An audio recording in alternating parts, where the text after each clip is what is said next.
Hanya kapal yang ramping saja yang bisa bergerak cepat dan menyalip kapal-kapal lainnya yang bergerak lambat karena terlalu banyak muatan. Hal inilah yang diibaratkan Presiden Jokowi untuk merampingkan pemerintahan dengan meminta agar jabatan struktural hanya diisi 2 level eselon saja, yaitu eselon 1 dan 2, sementara untuk eselon 3, 4, dan 5 dihapuskan dan dialihkan ke jabatan yang bersifat fungsional supaya Indonesia bisa bergerak lebih cepat bersaing dengan negara-negara lain tidak terkendala birokrasi yang bertele-tele. Lantas seperti apa progresnya akan kami ulas untuk Anda dalam Demi Birokrasi Tangkas, Eselon Dipangkas. Kementerian Pendayagunaan Aparatur Sipil Negara dan Reformasi Birokrasi atau Kemenpar-RB melaporkan upaya pemangkasan eselon di lembaga pemerintah atau perampingan pejabat eselon 3, 4, dan 5 ini sudah mencapai 68% hingga akhir Juli 2020 dan pemangkasan eselon ini masih terus berjalan hingga saat ini. Kembali lagi di acara Bincang-Bincang Ratsar CPNS Desa Angkatan 28 bersama saya Alfiano tadi. Kali ini kita akan membahas terkait manajemen ASN dengan topik reformasi birokrasi. Bersama saya sudah ada Mbak Nurul Fitri Anwar. Selamat datang Mbak Nurul. Kemudian ada Mas Kurain Fatik. Selamat datang. Selamat siang. Mbak Arum Winarsi. Selamat datang Mbak Arum. Ya Mas. Tadi kita sudah lihat ada video terkait reformasi birokrasi, di mana birokrasi kita PNS banyak yang dipangkas, sesuai dengan arahan Presiden kalau pemangkasan birokrasi untuk membangun semangat mempercepat pengambilan keputusan politik, mempercepat pelayanan publik, mempercepat perizinan, menciptakan akuntabilitas, dan menciptakan birokrasi yang efisien. Ya, tadi memang untuk Kementerian Desa sendiri kita juga sudah melakukan pemangkasan birokrasi mulai dari awal tahun 2021. Ada sejumlah eselon 3 dan 4 yang sudah dihapus, diubah menjadi jabatan fungsional. Ini menarik, bagaimana banyak juga yang kecewa karena sudah mengidam-idamkan akan menjadi eselon, tapi ternyata tidak jadi. Mungkin teman-teman juga ada yang berminat jadi eselon, tapi jalannya sudah ditutup. Oke, selanjutnya saya akan coba bertanya kepada Mbak Nurul, bagaimana pendapat Mbak Nurul terkait reformasi birokrasi saat ini. Pemangkasan birokrasi ini, kenapa sih harus dipangkas birokrasinya? Tujuannya apa sih? Silakan Mbak Nurul, mungkin ada yang ingin disampaikan. Kalau menurut saya, apa ya, untuk pemangkasan atau reformasi birokrasi saat ini sih memang tujuannya tuh lebih ke arah nantinya akan diharapkannya tuh untuk pelayanan publik itu yang lebih efektif, efisien pastinya gitu kan. Jadi tujuannya memang akan bermuara kepada kepuasan masyarakat atas pelayanan yang dilakukan oleh pemerintah. Nah, dari beberapa informasi yang saya terima juga dan beberapa artikel yang saya baca juga mengacu ke reformasi birokrasi atau pemangkasan birokrasi di pemerintahan saat ini juga ternyata ada 8 area perubahan yang menjadi concern pemerintah dalam proses reformasi birokrasi ini. Salah satunya di antaranya ada manajemen perubahan yang diharapkan juga para ASN ini lebih berintegritas dan kinerja yang dihasilkan untuk pemerintah juga menjadi lebih tinggi.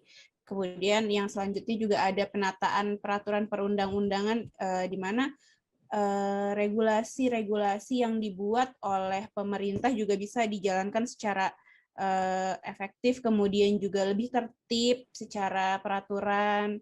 Dan yang ketiga mungkin ada penataan dan penguatan dari segi organisasi. Jadi organisasi yang dijalankan oleh pemerintah ini lebih lebih tepat secara tugas dan fungsinya, kemudian juga capaian kinerjanya baik dari ASN-nya sendiri maupun instansi atau organisasinya. Kemudian juga ada penataan tata laksana. Di sini diharapkan juga bahwa tata laksana pemerintah ini bisa dijalankan lebih jelas, kemudian efektif dan efisien, terukur, dan ini tuh sesuai dengan prinsip good governance yang digaungkan oleh pemerintah juga. Kemudian ada juga manajemen aparatur SDM. Ini juga merujuk kepada sistem merit dan manajemen talenta yang mendukung untuk tercapainya ASN yang lebih profesionalitas, terus berintegritas, kemudian berkinerja yang tinggi, seperti itu. Kemudian juga ada penguatan dari sisi pengawasan. Ini diharapkan juga penyelenggaraan pemerintah itu dapat dijalankan secara lebih bersih, juga bebas dari KKN. Kan yang kita tahu sejauh ini masih banyak oknum-oknum ASN yang terlibat KKN seperti itu. Nah, dengan penguatan dari sisi pengawasan ini diharapkan hal-hal yang menyangkut KKN ini bisa dihilangkan gitu. Kemudian juga ada penguatan akuntabilitas. Nah, di sini meningkatkan kapasitas dan akuntabilitas kinerja birokrasi di pemerintahan. Dan yang terakhir mungkin ini yang menjadi harapan besarnya, yaitu dari sisi peningkatan kualitas pelayanan publik. Karena ya seperti yang kita tahu dan kita juga rasakan bahwa pelayanan publik ini kan juga masih sangat buruk lah, bisa dibilang seperti itu, karena banyak birokrasi yang bertele-tele gitu, nggak bisa langsung selesai atau cepat dalam satu hari proses pelayanan yang kita terima, seperti itu sih paling. Mungkin dari teman-teman ada yang mau menambahkan atau silakan boleh. Mbak Nurul, berarti ya ternyata reformasi birokrasi itu banyak ya, bukan Betul. cuma penyederhanaan birokrasi saja ya. Betul. Oke, menarik tadi terkait dengan persepsi publik ya terkait pelayanan publik dari ASN nih. Masih banyak yang menganggap kalau ASN itu kerjanya tidak maksimal gitu. Betul. Ada reformasi birokrasi. Tapi kan nih yang masyarakat dengar di berita kan taunya cuma ada penyederhanaan birokrasi saja. Betul. Lainnya kan masyarakat tidak tahu. Nah, kebetulan kemarin kan Kementerian Desa juga sudah melakukan penyederhanaan birokrasi, menghapus eselon 3 dan eselon 4. Iya. Apakah itu saja sudah cukup untuk tadi supaya kinerjanya lebih bagus, supaya kemudian meningkatkan pelayanan publik, ataukah apakah itu bisa setelah ada penyederhanaan, apakah kemudian langsung berdampak gitu atau bagaimana, Mbak Nurul? Oh, kalau menurut saya dengan hanya melakukan penyederhanaan dan menghapus eselon 3 dan 4 itu sebenarnya nggak cukup ya, Mas, karena pastinya para ASN yang eselon 3 dan 4 kan dialihkan menjadi jabatan fungsional, dan tentunya ini masing-masing ASN yang sekarang menduduki jabatan fungsional juga harus didukung dengan pengembangan karir dan pengembangan kompetensinya. Jadi supaya dalam melaksanakan tugas dan fungsinya jadi lebih terarah. Seperti itu sih, Mas. Oke, berarti supaya kinerja pemerintah itu semakin baik, maka ASN-ASN yang tadi dipindah dari eselon menjadi fungsional itu harus di pelatihan lagi untuk kompetensinya lebih baik. Betul. Supaya kinerjanya lebih baik gitu ya. Oke. Betul. Ini berarti kuncinya tadi di kinerja ya. Sekarang saya akan coba ke Mas Fatik nih. seperti apa sih kinerjanya ini yang supaya ASN itu punya kinerja yang baik, supaya publik itu melihat, oh sekarang pemerintah itu bagus kok kinerjanya gitu. Seperti apa Mas? Ini kinerja, kemudian pelatihan dan lain sebagainya. Oke, terima kasih Mas Alfian atas waktu yang diberikan. Kita memang tidak bisa memungkiri, tidak bisa menafikan bahwa kinerja birokrasi hingga saat ini berjalan kurang maksimal, meskipun kita sambut baiklah salah satu langkah pemerintah terkait soal reformasi birokrasi. Langkah yang pertama dilakukan memang adalah pemangkasan eselon 1, 2, 3, 4 yang ada awalnya dari 4 eselon, 4 level eselon menjadi 2 level eselon.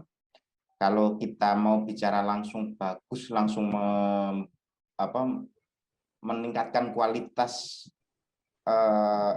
ASN-nya, tentunya itu tidak bisa dilakukan secara singkat. Tetapi kita harus mengapresiasi langkah pertama itu, langkah pertama dari 4 eselon menjadi 2 eselon. Tentunya itu akan berimbas pada salah satu tugas ASN adalah pelayanan publik. Nah, di sisi pelayanan publik itu nanti akan memangkas waktu yang dulunya lambat, bertele-tele, itu tentunya dengan dipangkasnya struktur birokrasi tentunya itu akan memangkas disposisi dari eselon 4 ke eselon 3, dari eselon ketiga ke eselon 2, dari ke 1 itu kan butuh waktu yang lama.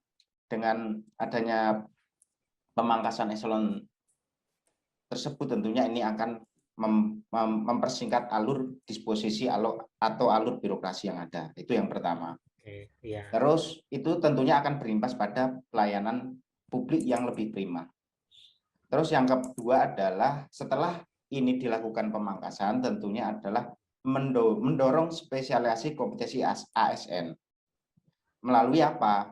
Ada 3 jenis kan, jabatan administrasi, jabatan fungsional, sama jabatan pimpinan tinggi, JPT ya. JPT kita struktural, administrasi di bidang administrasi, yang satu fungsional.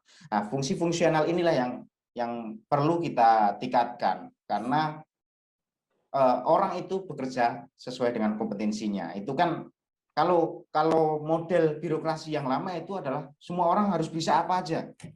Wah, bisa bikin administrasi, bisa bikin substansi, bisa mengambil sebuah kebijakan. Itu memang kelihatan wah gitu kan, tetapi itu sebenarnya tidak efektif dan tidak efisien, tidak sesuai dengan prinsip merit. Tentunya dengan mendorong spesialisasi kompetensi ASN, jabatan fungsional khususnya akan lebih fungsional tertentu yang akan lebih spesifik dengan satu bidang ilmu saja gitu loh. Jadi tidak karena pada dasarnya itu setiap orang itu punya kecerdasan di bidang masing-masing. Jangan di pukul rata seperti itu. Mulai dari pendalaman ahli pertama, terus berjenjang menjadi ahli mutya, ahli madya, terus ahli utama. Tentunya meskipun ini ada perubahan struktural menjadi fungsional, itu secara salah satu sistem merit itu adalah memberikan hak yang layak bagi PNS. Artinya apa? Dengan reformasi dari struktural menjadi fungsional itu bukan berarti tunjangan, gaji, dan lain sebagainya itu tidak diberikan secara layak. Justru pegawai fungsional, kalau menurut peraturan yang ada dan berita-berita yang sudah saya baca itu, pegawai fungsional yang rajin mengumpulkan angka kredit, membuat sebuah IC, membuat sebuah jurnal, dan lain sebagainya sesuai dengan kapasitas keilmuannya, itu akan mendapatkan feedback. Salah satunya adalah dari penggajian yang layak seperti itu.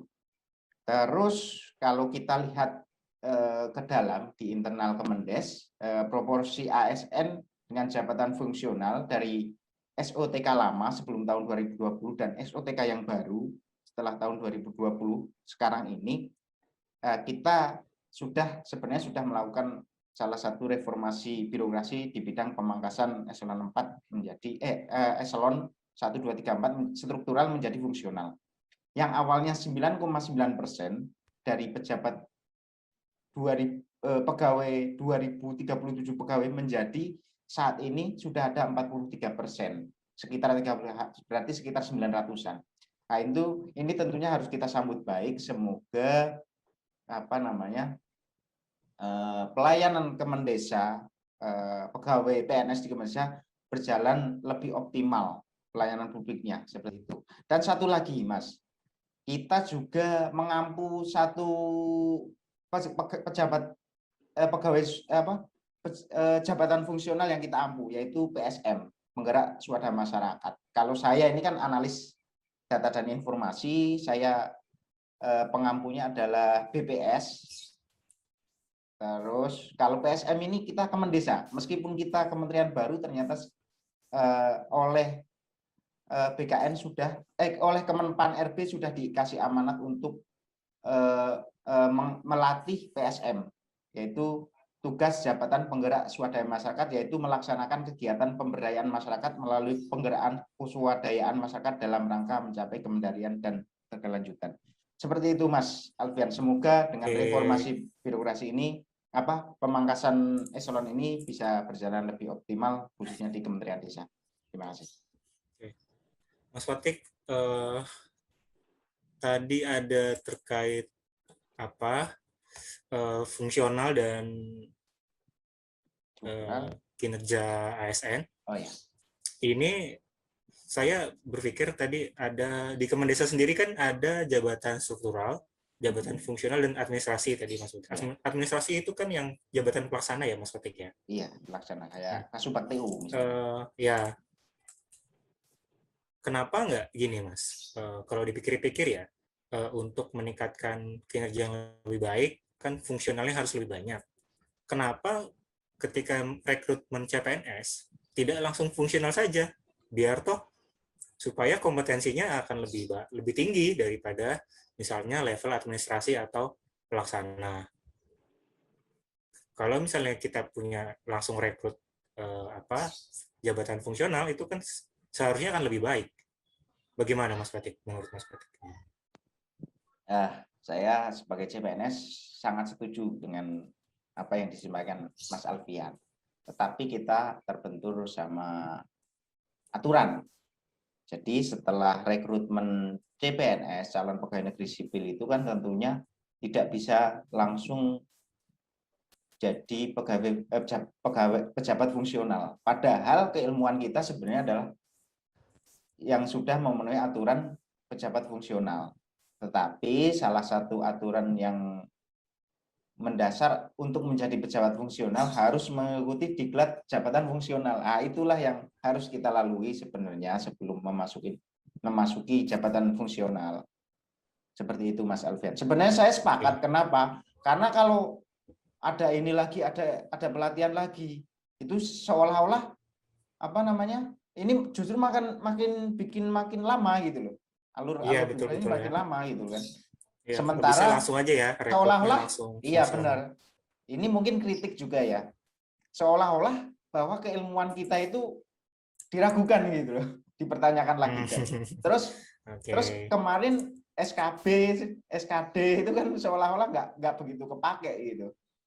Nah, saya sepakat sama Mas Alfian. Sebenarnya kalau kita bisa lolos C-nya hilang langsung fungsional, itu malah memangkas alur birokrat yang terlalu panjang. Saya sepakat, Mas. Terima kasih. Oke, luar biasa.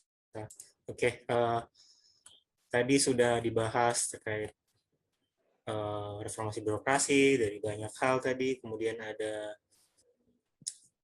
kompetensi ASN. Tadi menarik dari Mbak Nurul terkait manajemen SDM ini. Manajemen SDM ini kan ada banyak macamnya. Kemudian tadi disinggung terkait manajemen talenta dan sistem merit. Ini kan tujuannya untuk menciptakan lingkungan kerja yang profesional, yang kompetensi dan bagus. Tetapi seperti apa sih konkretnya di lapangan, bagaimana sih sistem merit itu, bagaimana sih manajemen talenta itu seperti apa, mungkin belum banyak yang paham juga. Ini Monggo, mungkin Mbak Arum ada sesuatu yang ingin dikomentari terkait hal ini. Ya, terima kasih Mas Alfian atas waktunya. Jadi setelah mendengarkan tadi pemaparan penjelasan dari Mbak Nurul, dari Mas Fatih, memang saya setuju kalau memang peran dari aparatur sipil negara (ASN), peran dari sumber daya aparatur ini menjadi satu hal yang penting dalam upaya untuk melakukan reformasi birokrasi, karena memang ya sebagai pelaksananya adalah SDM aparatur ini sendiri. Makanya tadi perlu di-highlight porsi penting atau area penting dari 8 area reformasi birokrasi adalah manajemen sumber daya, manajemen SDM aparatur itu sendiri, seperti itu. Jadi dari aparatur yang sudah siap, itu bisa mempengaruhi nih bagaimana perubahan itu terjadi sampai akhirnya bisa menghasilkan pelayanan publik yang lebih baik kepada masyarakat, seperti itu. Nah, seperti tadi penjelasan dari Mbak Nurul bahwa manajemen aparatur sendiri bisa kita wujudkan melalui misalnya dari sistem merit. Nah, sistem merit itu sendiri, dia menjadi salah satu hal yang penting dan bisa menjadi satu instrumen nih untuk kita mempersiapkan SDM yang tentunya akhirnya dapat mewujudkan SDM atau ASN yang mempunyai kompetensi yang sesuai dengan kualifikasi yang dibutuhkan. Jadi kesesuaian antara kompetensi yang dimiliki seorang ASN dan kualifikasi yang memang dibutuhkan.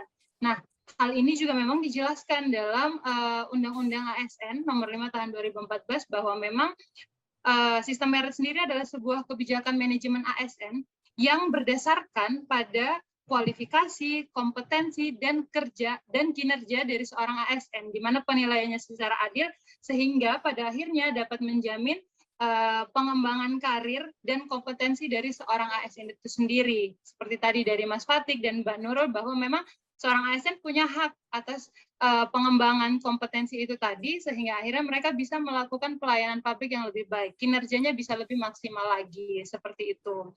Nah, dengan kasus tadi pemangkasan dari birokrasi itu sendiri kan berarti akan memangkas nih yang kelebihan jumlahnya akan dipangkas sehingga lebih efektif dan efisien. Nah, manajemen sistem merit ini sendiri dapat menjamin bahwa memang ASN-ASN yang ada itu memang sudah sesuai nih dengan kualifikasi yang dibutuhkan oleh instansi, kebutuhan-kebutuhan dari instansi dengan kompetensi yang dimiliki oleh ASN itu sendiri. Seperti itu, seperti tadi Mas Alfian bilang bahwa memang akan ada perubahan ke arah menjadi jabatan fungsional sehingga mereka benar-benar sesuai dengan kompetensi yang ada.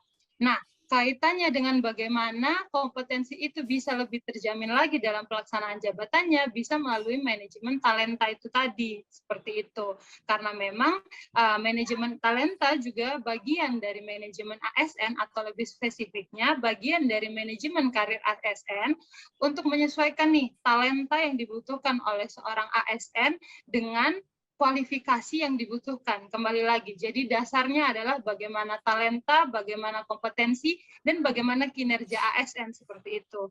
Jadi dilakukanlah manajemen talenta, menguatkan nih talenta yang dimiliki, kinerja yang dimiliki, agar sesuai, benar-benar sesuai dan mendukung proses pelaksanaan tugas dan jabatannya. Di situ memang akhirnya berdasarkan sistem merit dan manajemen talenta ini bisa mendukung nih seorang ASN kompetensinya meningkat lagi sehingga pelayanan publik yang dihasilkan juga lebih baik lagi dalam melaksanakan tugas dan tanggung jawabnya. Menurut saya seperti itu Mas, kaitannya untuk bagaimana kita mempersiapkan ASN dalam reformasi birokrasi ini. Ya, terima kasih Mbak Arum. Terkait tadi ada kompetensi dan penyederhanaan birokrasi dan kompetensi ASN, saya punya pertanyaan terakhir buat teman-teman semua. Ikhlas nggak nih eselonnya dikurangi jadi eselon 1 dan eselon 2 saja? Apakah kalian ini mau jadi pejabat struktural menjadi eselon atau sudah mengikuti karir jabatan fungsional dengan kompetensi yang tinggi? Bagaimana? Sedikit saja. Monggo. Siapa dulu? Mbak Nurul dulu? Mau jadi struktural atau fungsional? Gimana ya? Kalau saya lebih maksudnya kita baiknya mengikuti mengikuti aturan yang memang ditetapkan pemerintah. Jadi sekarang kan diharapkannya nggak diharapkan, nanti ke depannya akan semuanya itu akan dirubah ke jabatan fungsional semua. Gitu. Jadi ya memang untuk kemajuan birokrasi dan reformasi birokrasi ini ya memang lebih baik kita bekerja sesuai dengan kualifikasi dan kompetensi yang kita miliki. Seperti itu sih, Mas. Terima kasih. Berarti semua akan fungsional pada waktunya ya? Betul, Oke. betul. Mas Fatik dan Barum, apakah bersedia nih jadi fungsional aja, nggak mau jadi susah kalau jadi struktural? Mas Fatik, bagaimana? Mau jadi fungsional aja atau mau jadi struktural, tapi susah? Kalau sekarang sih, seperti yang disampaikan Mbak Nurul, kita ikuti aturan yang ada. Cuman kan dalam fungsional itu kan juga ada jenjangnya kan, ahli utama, ahli madya, ahli muda, ahli pertama. Tentunya kita juga harus berusaha meningkatkan jenjang karir kita sebagai fungsional. Dan kalaupun misalnya ada peluang dan kita mampu ikut bidding ke struktural, nggak masalah. Tetapi kayaknya dalam jangka waktu 5 tahun ke depan ya tetap fungsional. Kita lihat nanti, Mas. Tapi yang jelas 5 tahun ke depan ini kita pasti semuanya Barum juga ya? Iya. Oke, ya. Barum bersedia ya jadi fungsional aja ya? Jadi Barum kalau saya gimana, sebenarnya sama. Kalau saya nih Mas sebenarnya sama seperti Mas dan Mbak sebelumnya, bahwa memang seperti tadi yang saya menjelaskan tentang kesiapan nih, perlu dulu kesiapan diri kita sebagai seorang ASN untuk menjalankan itu tadi, jabatan yang pada akhirnya kita dapat. Jadi bagaimana kita sudah siap, pada akhirnya kita bisa benar-benar menjalankan tugas dan tanggung jawab itu sesuai dengan memang apa yang diharapkan. Seperti itu. Jadi kita benar-benar ditempatkan dengan kompetensi kita, dengan kualifikasi kita di tempat yang tepat, dan itu pasti ada waktunya, sesuai tadi yang Mbak Nurul atau Mas Alfian sendiri bilang, bahwa memang itu sudah ada prosesnya, ada waktunya, dan seperti yang Mas Fatik bilang, berjenjang, karena kita juga butuh pengetahuan, kita juga butuh dasar-dasar itu, biar pada akhirnya ketika kita sudah di tempat itu, kita bisa menjalankannya dengan baik dan benar. Itu sih dari saya, Mas. Ya, terima kasih atas semua pembicara saya hari ini. Sesuai dengan visi misi Presiden, dalam rangka reformasi birokrasi, pemangkasan birokrasi menjadi suatu hal yang konkret untuk menciptakan birokrasi yang efektif dan efisien. Kemudian ada perubahan manajemen ASN untuk mendukung peningkatan kinerja ASN, meningkatkan capaian output instansi, dan juga pelayanan publik yang lebih baik. Semoga tujuan-tujuan tadi bisa tercapai dengan adanya reformasi birokrasi. Demikian, saya akhiri. Terima kasih kepada para pembicara kita semua. Sampai jumpa di lain kesempatan. Terima kasih semua.